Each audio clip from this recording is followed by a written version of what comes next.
We are at Zoo Center, and this is where our Komodo dragons live. Komodo dragons are massive lizards. They're the largest lizard species in the world. You see his eye? Yeah. Wow. 2 out of the 4 Komodo dragons we have, we are hoping to breed this year. Zed, the male, and Ivy, the female. Komodo dragons are under threat because they compete with people for resources, and their habitat is being destroyed. There's fewer than 5,000 left. This will be our first attempt to try and breed dragons at the Bronx Zoo. Zed and Ivy have never met before. Come on, buddy. They are housed on the same side of Zoo Center, so they can smell each other. They know each other are there, but they've never physically met each other. Dragons are not social animals the way some of the mammals would be. It's dangerous to keep the pairs together. You know, bad things can happen. The next step in the process of introducing Ivy and Zed is to keep an eye out for when Ivy starts ovulating. So that's when we'll aim to introduce them for breeding. There you go. Good girl. You see her, though? Yeah, I see she's walking back towards the back corner over there. Because I was here when Ivy was this big, it's gonna be real neat to see her hopefully help propagate her species at the Bronx Zoo. Let's rock and roll. Today we're introducing Zed and Ivy, and it's gonna be the first time that we've introduced Komodo dragons for breeding at the Bronx Zoo. Even though Ivy and Zed can smell each other, they've actually never met face-to-face, so I'm very excited for it today. I mean, how many times do you get to introduce dragons for the first time?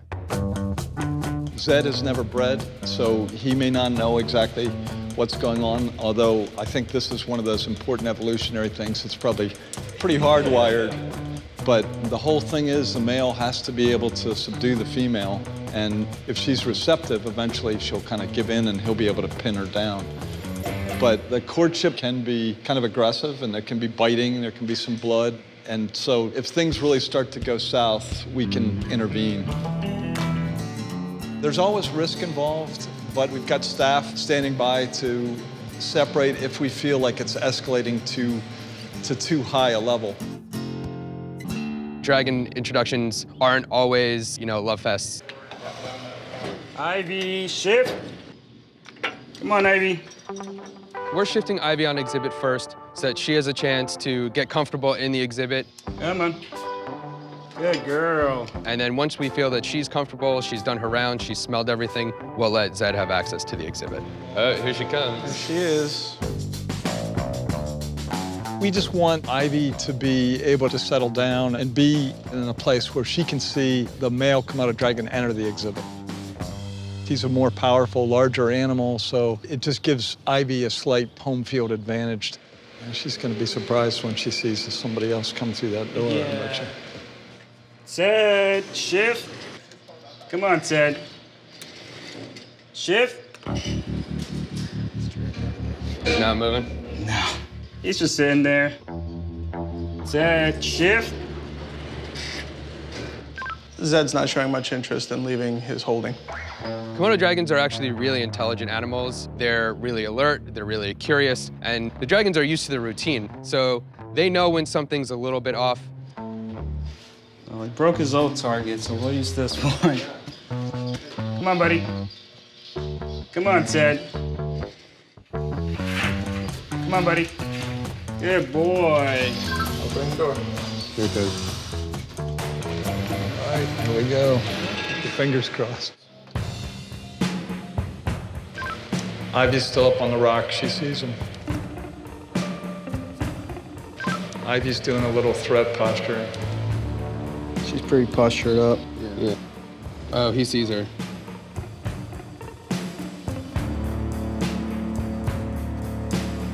Oh, look at that. Zed's thinking this is a lot of work.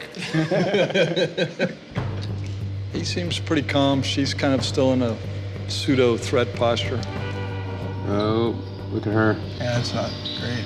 threat posturing is where dragons kind of elevate their shoulders, curve their head down, and inflate their neck region. Ivy's coming off the rock.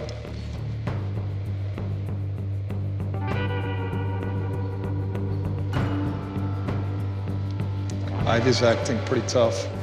Yeah. Well, here we go. So Zed has started to chase her some. We're just playing tag so far.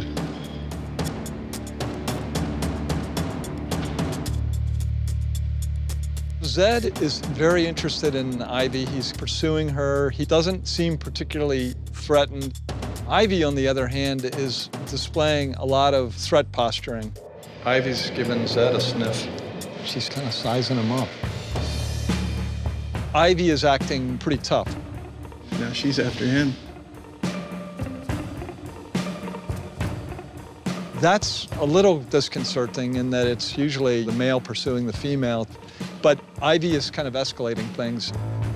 Oh, She's on him. that's a twist. Oh, Oh, We definitely had some biting there. He's trying to just climb the rocks and get away.